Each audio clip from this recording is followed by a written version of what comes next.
And good morning, and welcome to Unfiltered Vision News, bringing you the news unfiltered Monday through Friday. Thank you so much for joining us here on our Women in Wellness Wednesday. And with that, let's get to honoring God with our bodies.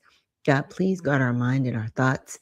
God, help me to fix my thoughts on what is true and honorable and right and pure and lovely and admirable, so I will think about things that are excellent and worthy of praise. God, please protect our ears and help us listen to your voice. God, help me to be quick to listen, slow to speak, and slow to become angry.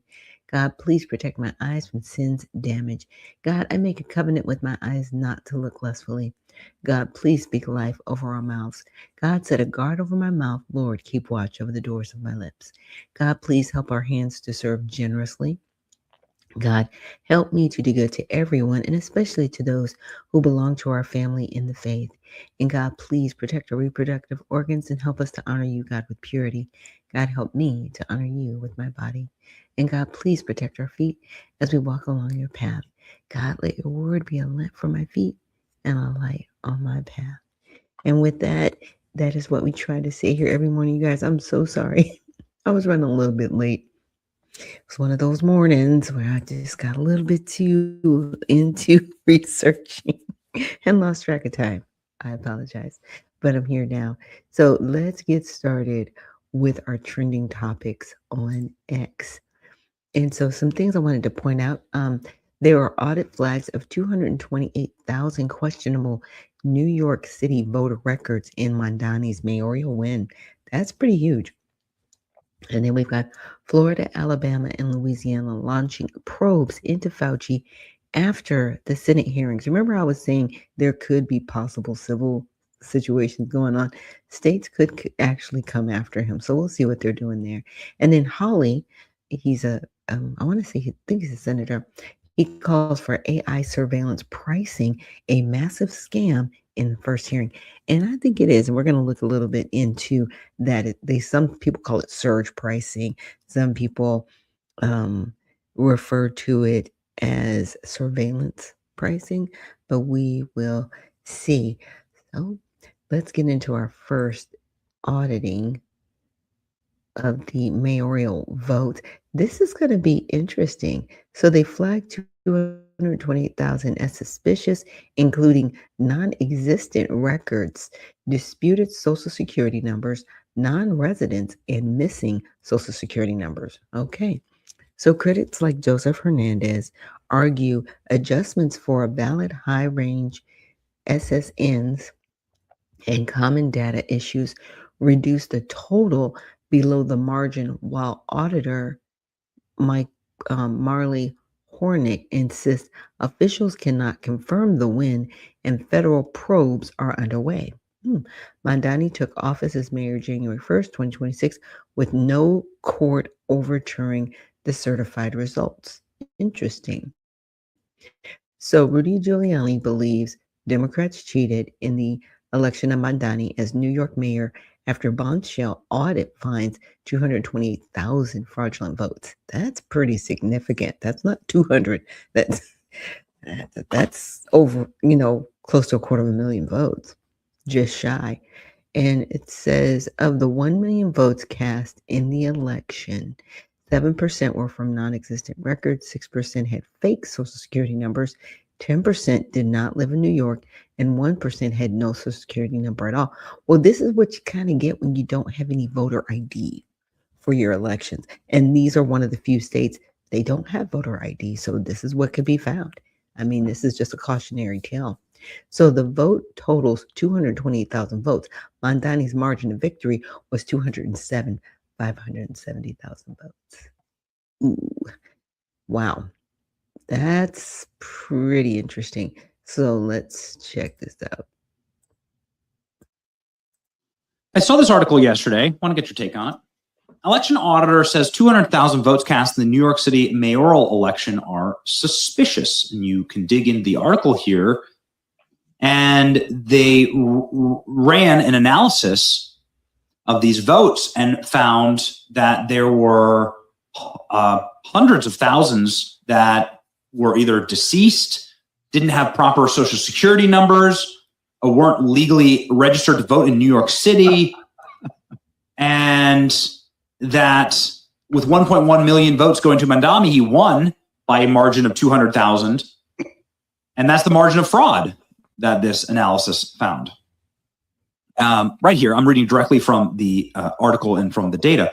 Around 1 million votes cast in the election, 7% of them were from non-existent records, 6% were from a range of Social Security numbers that are not possible, so fake Social Security numbers. 10% do not live in New York and cannot legally vote, and 1% have no Social Security numbers.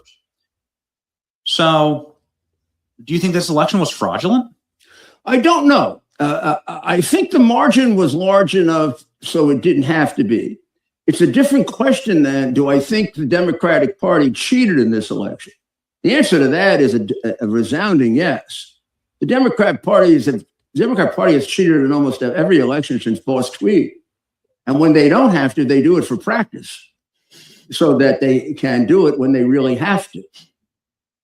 So the reality is that the Democratic Party in New York could probably be one of the examples, if someone wanted to write a good book about it, as the most crooked enterprise in the history of the United States. It has a history not unlike the mafia. And it worked very closely with the mafia. The head of the Democratic Party in New York for some period of time was the closest friend of the head of the mafia. So we got 170 years of fraud in New York. We've got a judicial system that's a joke. It has very little to do with the fair and equal administration of law. It's either a foreign theory of justice, which isn't justice, more like Russia that Dostoevsky criticized in Crime and Punishment. Okay, and let's talk about how the mafia still exists and the government has not dismantled that family and how they just let them do whatever they want to, carte blanche.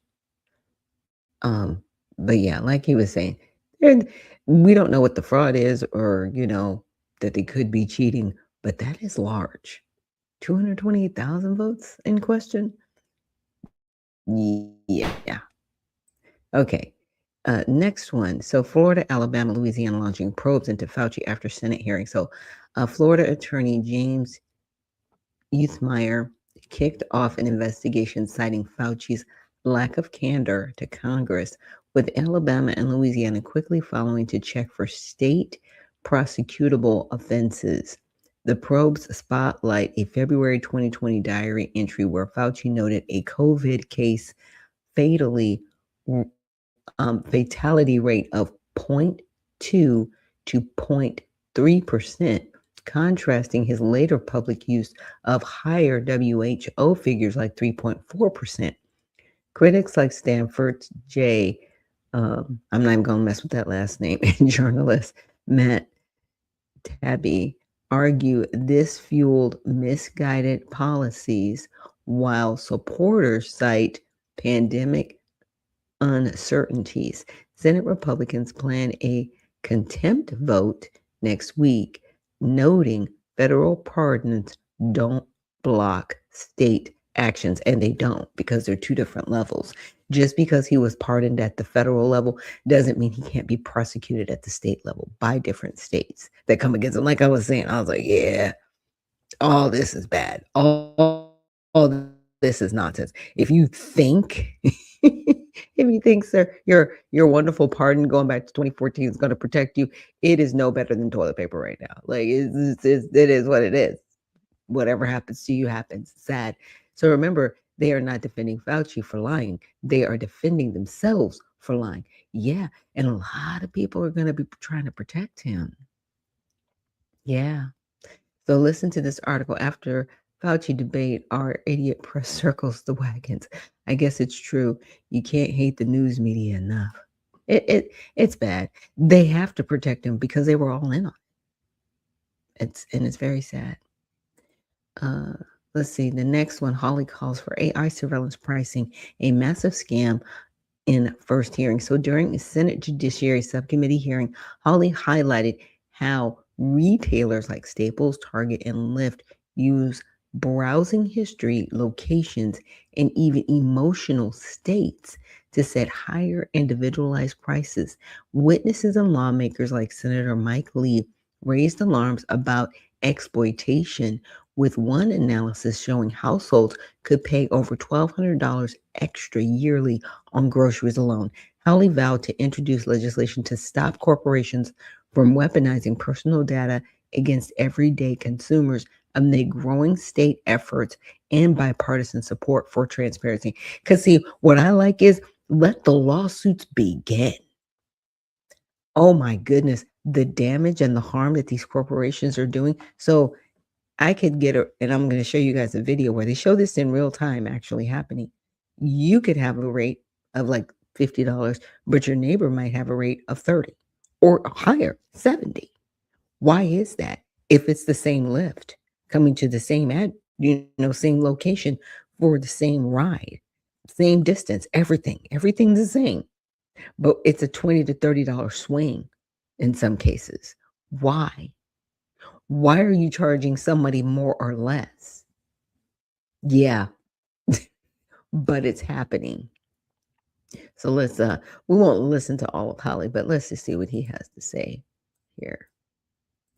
This is one of the biggest scams in American history. This marriage between the AI industry and these mega corporations, and they're trying to pull it off against every American consumer. AI surveillance pricing is the unholy trinity of everything Americans hate: spying on people, ripping them off, and taking away jobs. Let me just talk about each of those briefly in turn. First, spying on people. Did you know that your neighborhood grocery store is amassing your data and tracking your purchases, all for their profit? For example, take Kroger.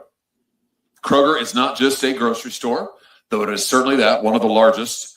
It is a data-selling mega corporation. Kroger's loyalty program has a treasure trove of data on you if you're one of their customers. One Kroger customer got a copy of his shopping profile recently. You want to guess how long it was? 62 pages.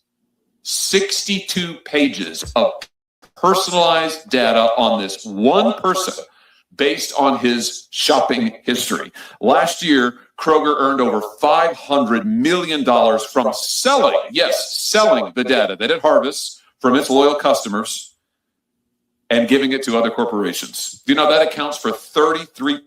And a lot of you out there, how dare they sell it illegally? There is a terms and conditions when you sign up for that card. You probably didn't read it. Yeah, the devil's in the details. I'm just saying. % of its net income last year, a third of its income, came from selling the personal data of its own customers. Let me just say that again. Kroger made $500 million by tracking its customers in store and online and then selling that to other people. Second, ripping off consumers. You know, AI weaponizes your data against you for profit. And I'll give you an example. On Delta's second quarter 2025 earnings call, Delta's former president, Glenn Hounstein, revealed its partnership, Delta's that is, with an outfit called Fetcher, which is a company that specializes in AI surveillance pricing. Now, after that earnings call, Bloomberg uncovered a Fetcher white paper that describes using AI with airlines to replace simple, flat fares with a complicated pricing scheme that will vary the fare based on what they believe individual customers are willing to pay. Fetcher went on, this company, to say that it's time for the airlines to enter an exploitation phase of AI technology. Think about that. These companies are salivating at the prospect of using AI technology and your personal data to exploit you, and they're not even pretending otherwise. Finally, taking away jobs. You know, this practice of surveillance pricing is making its way to brick and mortar stores. It's not just online. Here's an example of that. Kroger and Walmart and other retailers are rapidly introducing digital shelf labels all across their stores. We'll give you an example over my shoulder here of a picture. Here's a digital shelf label. These are appearing everywhere across the United States. These labels can be used, because they can be changed instantaneously, they can be used to implement AI surveillance pricing in the store, not just online. Now, of course, this will end up costing jobs in the store, certainly, but think about where all of this is heading. Delta's former president, I mentioned a moment ago, really put it best when he said that the goal of the industry The goal of all of these industries, these mega corporations and the AI industry that's working with them, the goal is to charge what they call personalized prices, as if it's a benefit to you. Personalized prices. Here's what he said. This is a full re-engineering of how we price and how we will be pricing in the future. We will have a price that's available on that flight, on that time, to you, the individual. Let me just translate. In other words, they're going to figure out how they can rip you off one person at a time. Yeah. They're not going to charge you the same fare they charge your neighbor. They're not going to charge you the same fare as the guy sitting next to you in the seat. They're going to figure out how they can bilk you out of every dime they're willing to pay every time you step on an airline. And it's not just going to be them. It's going to be the grocery stores and everybody else until we figure out how to bring transparency, how to bring honesty, and some protections to the American consumer. So my suggestion to everybody right now is, if you can drive there, drive. You don't have to shop at Kroger's. You don't have to shop at Walmart. You can shop at other places. You can do the local farmers market, as far as I'm concerned. That's even better for you anyway. They need to fill it. Because when they start feeling money move from their pocketbook, they'll start acting right. But Congress needs to act and make it illegal for all of this to go on. Because obviously, they're doing it, so there's laws to protect them in doing it. So Congress, you're not, how should I say, your hands aren't clean in this situation, even though they're trying to make them look clean. But I do appreciate Senator Hawley bringing it up. Now, I wanted to, like I said, there was a video. I'm not going to play the whole video, but just a clip of it, just to show you in real time how the surveillance pricing is working. Are currently paying different prices for the exact same thing. And this is because of a brand new thing called surveillance pricing. Surveillance pricing. Surveillance pricing. It's making life more expensive, with some people paying $1,200 more on groceries alone. This is really across all sectors of American shopping. I had never heard of this before, but it's like price tags are dead now. And even though 76% of people think it should be illegal, surveillance pricing is being used by more and more companies. And here's how it works. We kind of already know that for decades, corporations have collected our personal data to sell us targeted ads. But now that same data is being used with an AI algorithm to set the maximum possible price they think you'll pay, and a different maximum price they think I'll pay, and a different price for my mom and your mom, and a different price for every mom in America. This goes beyond just moms too, and I'll prove it. We're gonna buy the exact same product from the exact same store. Go to Target and buy Spam. Okay. How much is it? $4.99. My price is $4.59. That's bullshit, dude. We're gonna order the exact same ride. Okay. Scheduled for tomorrow at noon. From where? Do it from Target Field to the airport. Here's my prices. $36.94 for the Uber X. Mine's $52.95.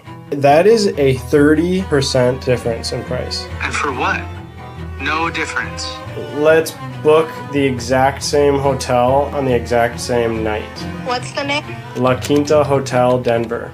Okay, $122.50. $122. Yeah. My price is $84. Wow. Wow. With surveillance pricing or personalized pricing, people are very up in arms at the idea that they might be paying a different price than their neighbor for something. That's Grace Getty, and she works for Consumer Reports. And with her help, I'm going to put this surveillance pricing system to the ultimate test and go to the most extreme lengths possible to game the system and trick these AI pricing algorithms in order to save as much money as possible. What? But why should he have to prove? This is disgusting. Kroger selling your information, and then this whole AI surveilling pricing thing. No. See, this is the bad part of AI that everybody warned about. Like, this is not good. This isn't helping anybody. It's helping the people it's helping the corporations. It's not helping the consumer. So now the next thing that I wanted to talk about and get to, now I'm debating whether I should go over this one first, because I was looking at pricing and I don't want to kind of jump back and forth. But let me jump into this other video. And it's something that I noticed, and it's Congress talking about how they're trying to save the consumer, you know, with the different pieces of legislation passed at the federal level, right? Only 5 legislative days left before the Senate's scheduled August recess. The upper chamber now in a sprint to pass any piece of the president's agenda. Lawmakers telling Maria on this program their priority, passing a continuing resolution ahead of the October 1st deadline. Watch. The Democrats are going to shut down government October 1. We have to, whether we fund it through reconciliation or through a continuing resolution. Remember, everything will get shut down again. This will be the 4th time in 2 years by the Democrats. So we've got to figure out how to fund the government, like just how do we fund ICE and CBP through reconciliation. So you think we're seeing another government shutdown on the horizon before the midterms then?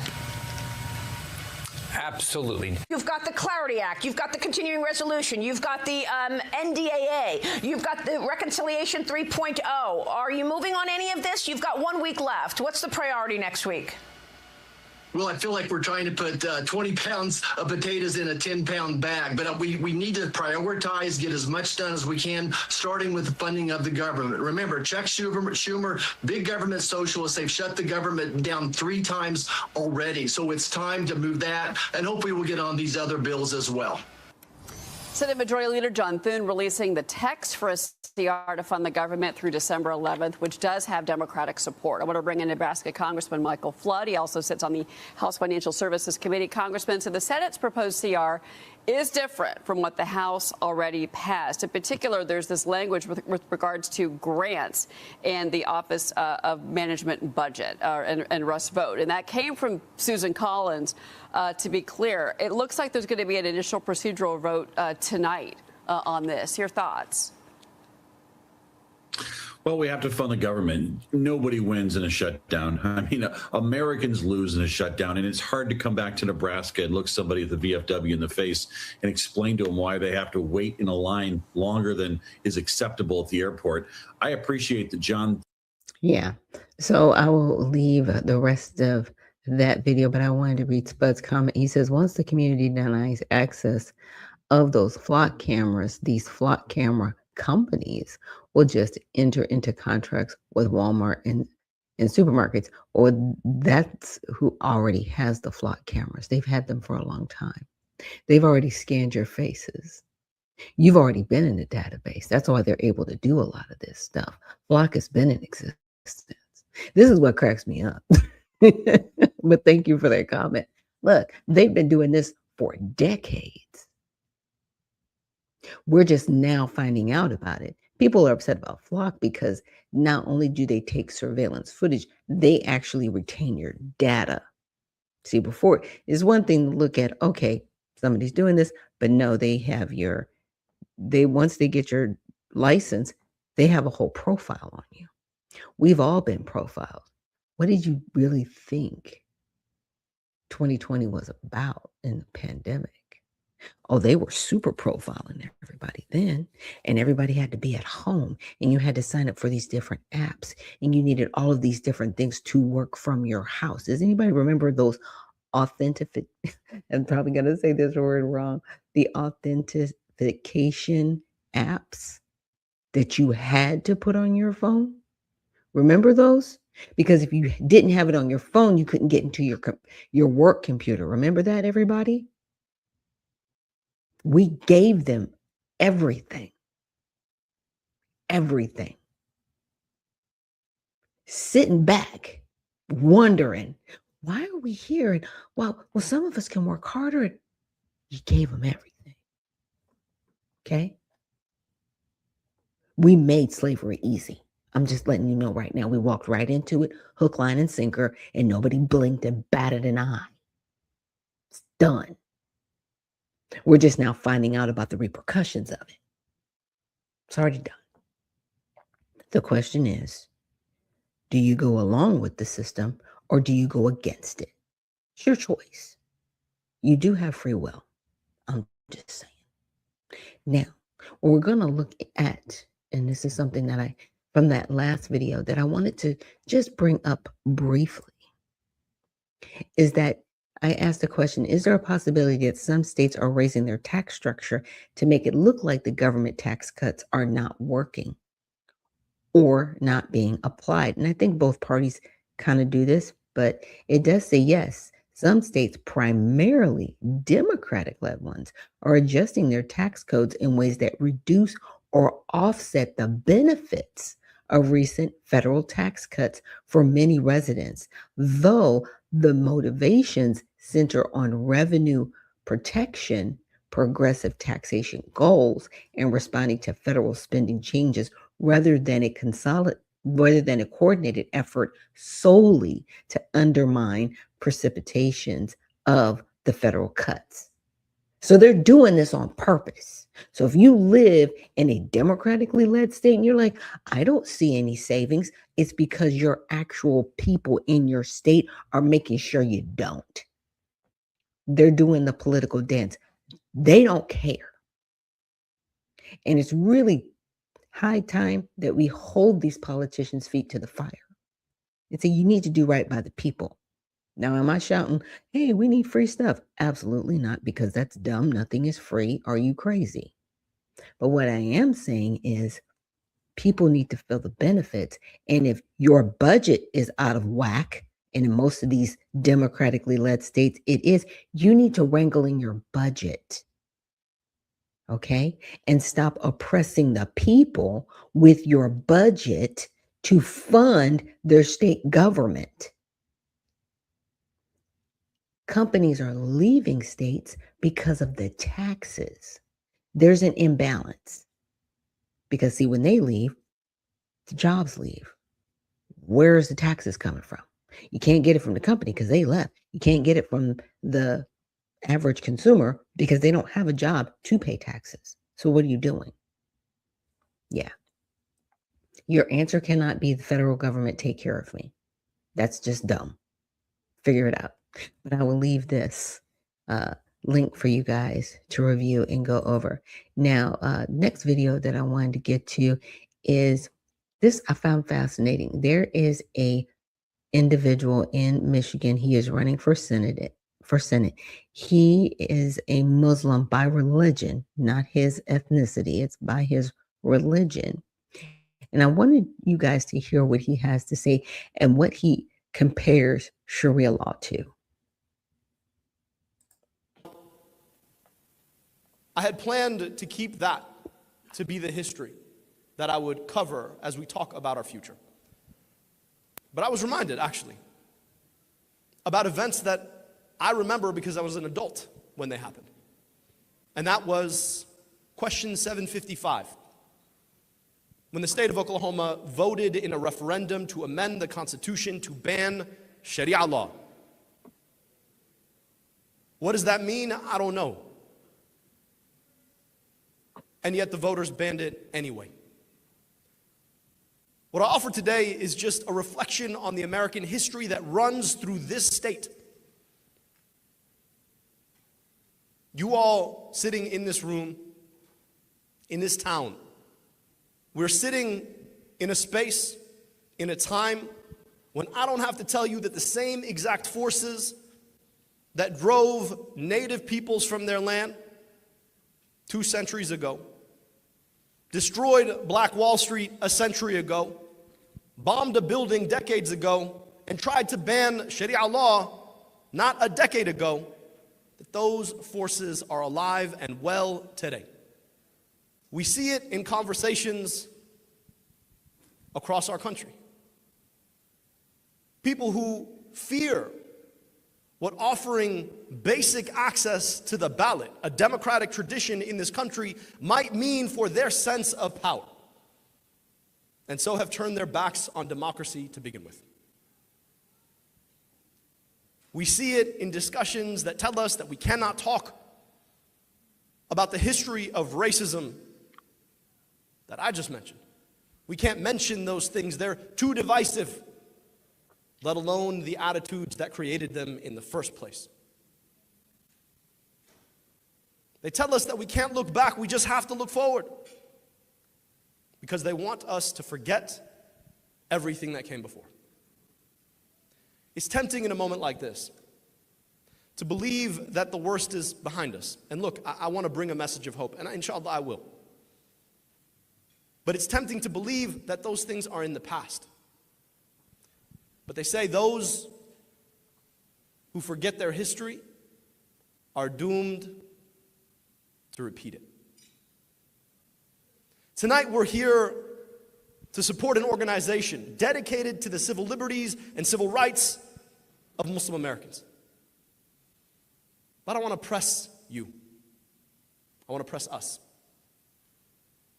Allah subhanahu wa ta'ala tells us in the Quran Kareem, He tells us, Ya ayyuha alladhina amanu, O you who believe, kunu qawwamina billah, shuhada'i lil qist, wala yajrimannakum shana'anu qawmin ala alla ta'dilu, i'dilu huwa aqrabu lit taqwa.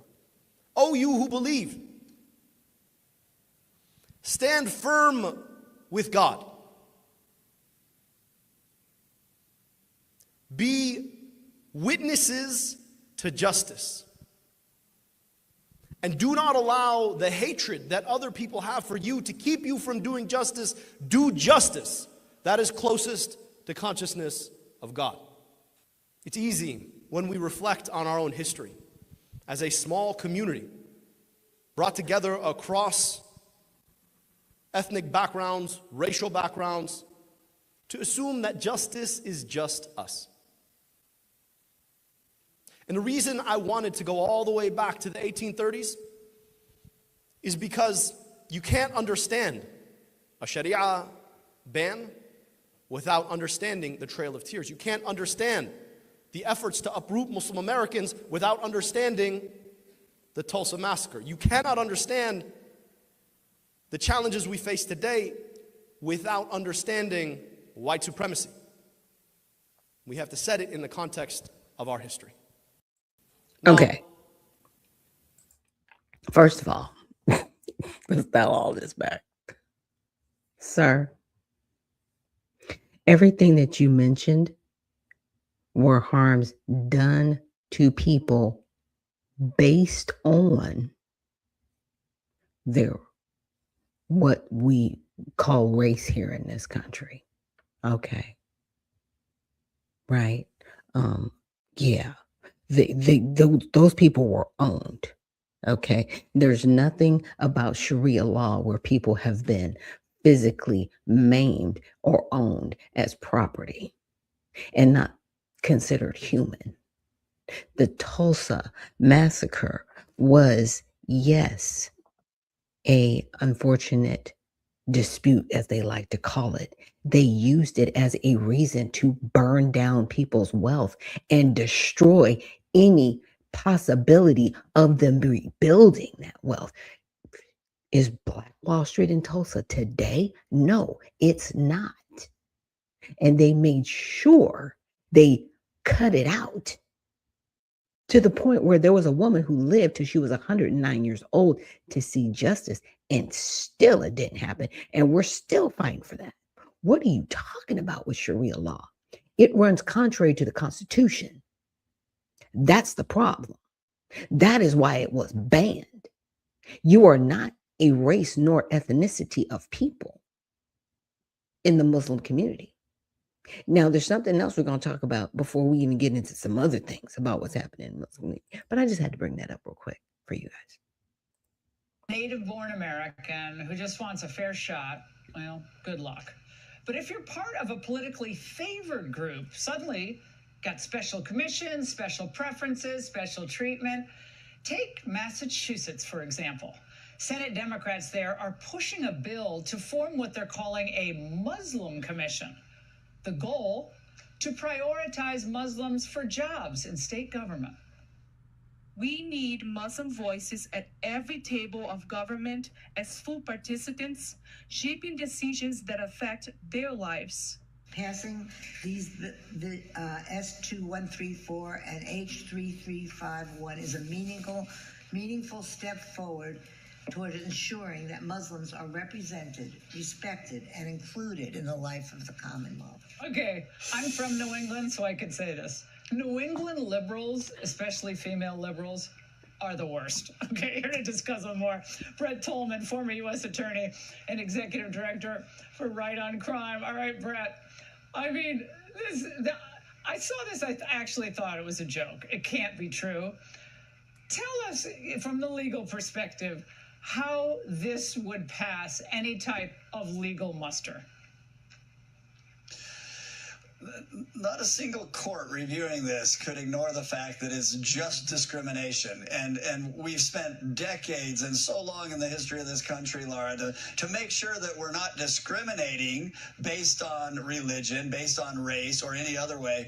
So instead, we're going to give benefits and think that that's not discrimination. It's mind-boggling. I share the same sentiment that you do, but I will say, I think this is a warning. I think you remember, Laura, in Game of Thrones when they were testing the wall to see if there were weaknesses. This is the agenda. Test the constitutional republic, see where there are weaknesses, where they can get inroads in to start ushering in laws that are contradictory to our Constitution. Sharia law. That one's intense. I was like, what? And so I asked, a very basic question to Rock. I said, recently, Massachusetts proposed a Muslim commission. Is this different from a Christian commission? And does it fall under freedom of religion? It says, no, Massachusetts does not have an equivalent permanent Christian commission. And the proposed Muslim one raises distinct establishment clause concerns under the U.S. and Massachusetts constitutions. So what the proposed bill does, right? Senate Bill 2134 and its companion, House Bill H3351, an act promoting the civil rights and inclusion of American Muslims in the Commonwealth, would create a permanent state commission on the status of people who practice Islam. It consists of 11 members appointed by the governor, attorney general, legislative leaders, secretary of state, and chairs of the Joint Committee on Racial Equity, Civil Rights, and Inclusion. These people aren't a race of people. This is religion. What are you doing? It's crazy. So members must demonstrate commitment to the Muslim American community. Look, Muslims are not a race of people. Muslim is the identifier for people who practice Islam. People who practice Islam are Muslim. People who practice Christianity are Christians. That's all a Muslim is. It's a religious person who practices Islam. That's it. That's it. You're not a race of people. Stop that. So it's serving as a resource liaison or cultural, social, economic, educational, and other issues affecting American Muslims. That is crazy to me. That's like I'm an American Christian.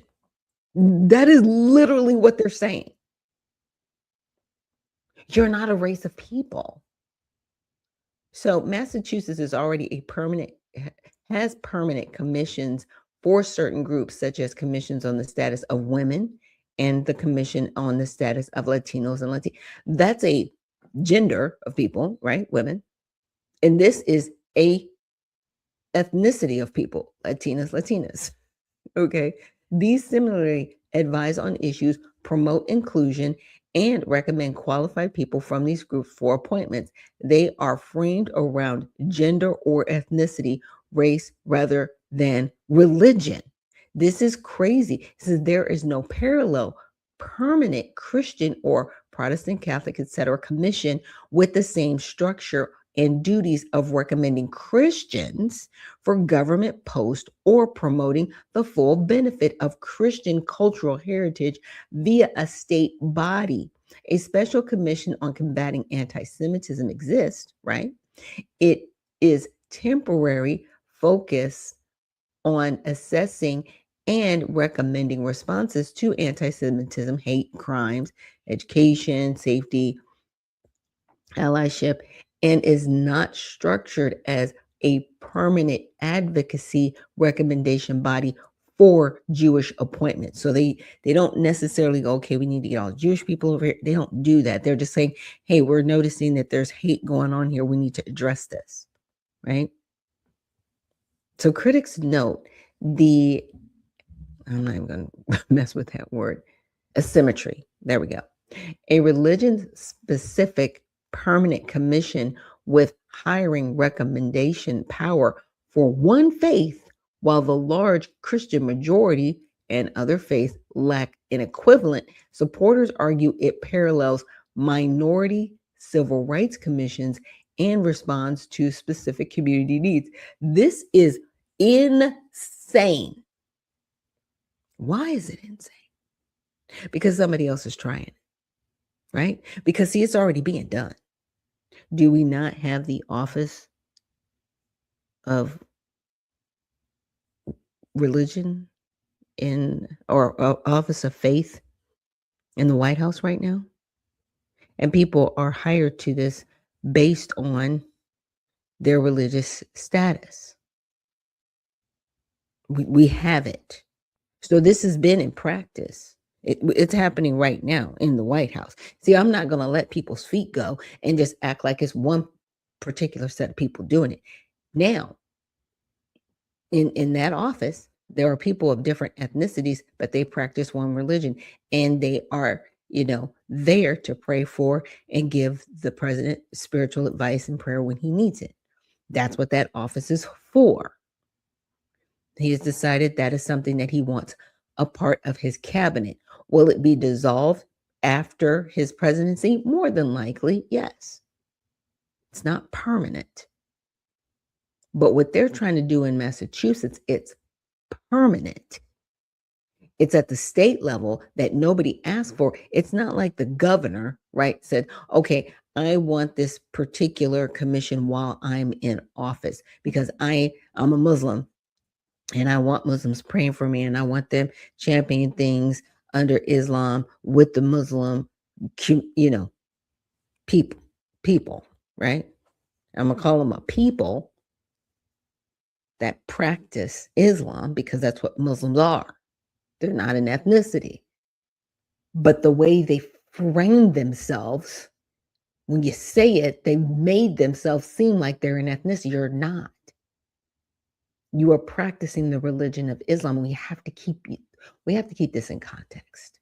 That's all I'm saying. But I'm also saying that we have it in the White House, but it's not a permanent office. There's no permanent offices. You know what? Well, why don't we have permanent Christian office? Because you can't have them. You can't. Now you can have,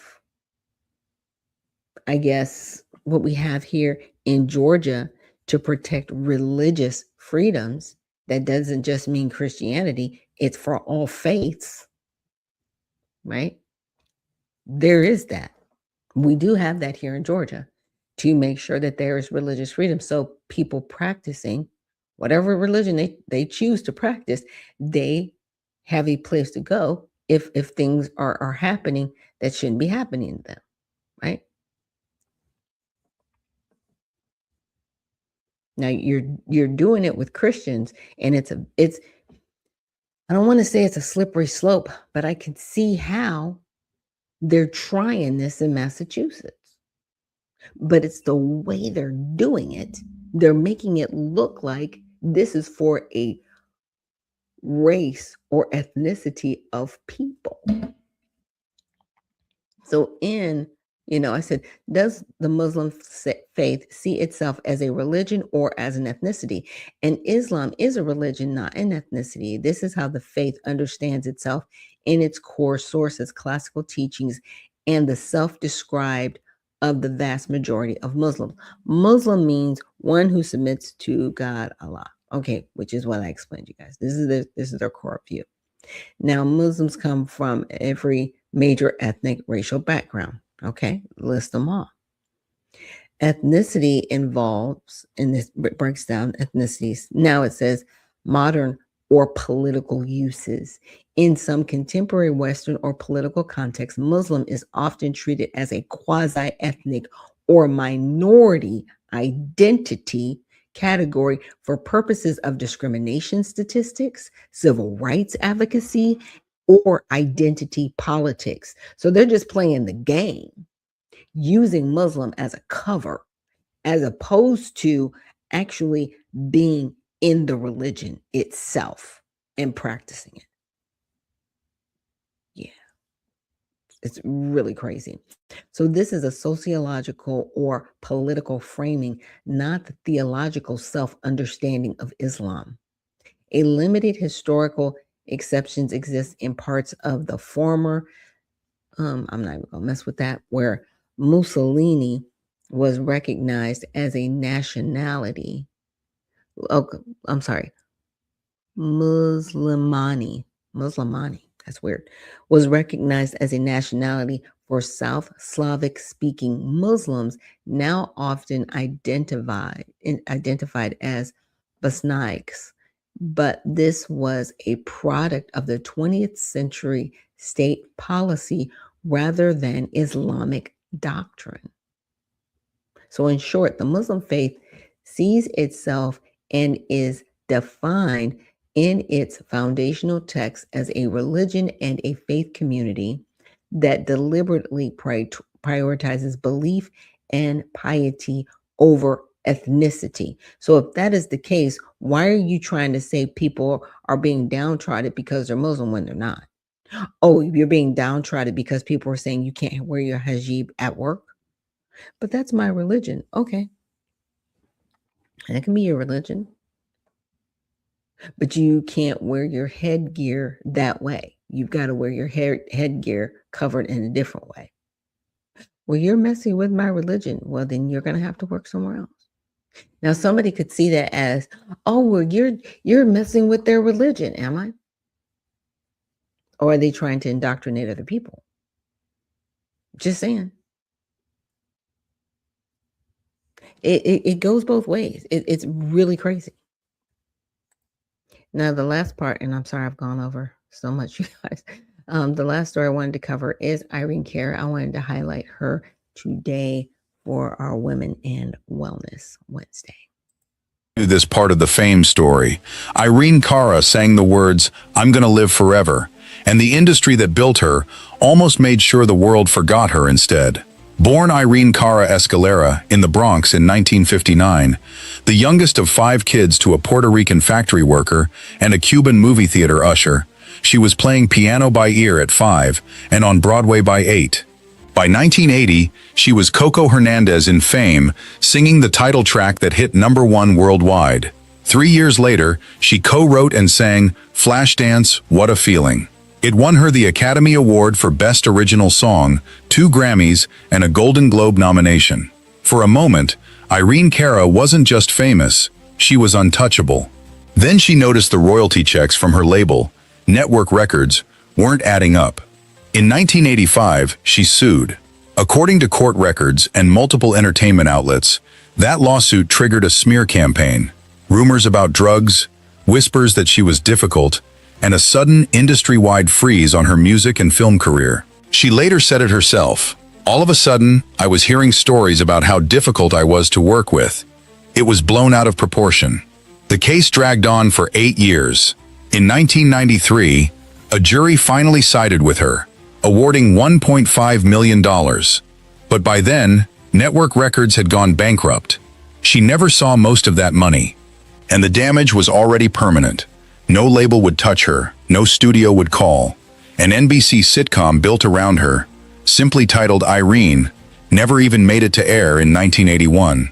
She spent the next 3 decades almost entirely out of the spotlight, not because her talent disappeared, but because she'd asked to be paid for it.